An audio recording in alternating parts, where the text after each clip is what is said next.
Savršen plod breskve je savršen čistač organizma. Potpomaže varenje, istovremeno je dobar laksativ i diuretik, uklanja otoke i malokrvnost, ali se ne preporučuje dijabetičarima.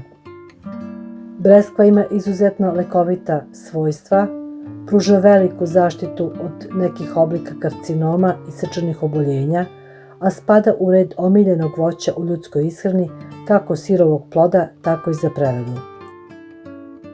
Pošto je naša želja da se vratimo prirodi i starim proverenim načinima obrade, u ovom prilogu vidjet ćete kako pravimo džem od breskve na tradicionalni način, klasično kuvanje voća u šerpi na živoj vatri u peći, uz ručno mešanje i lepo druženje.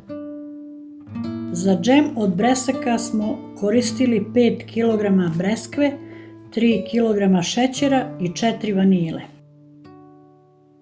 Breskve smo isekli na komade pa ubacili u šerpu i kuvali dok nije otpustila sok.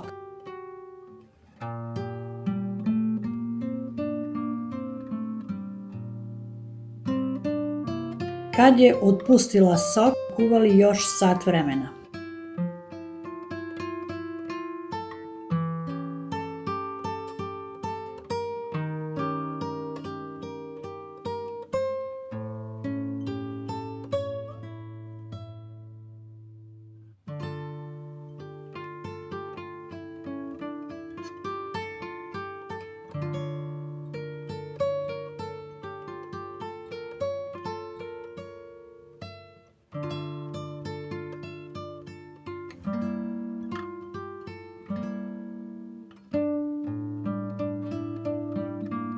Dodali smo šećer.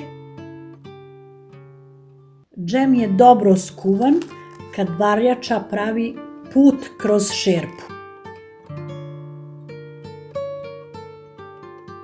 Tako kuvan džem smo sipali u vruće tegle i okretali naopako. Kad se džem ohladi, može da se koristi.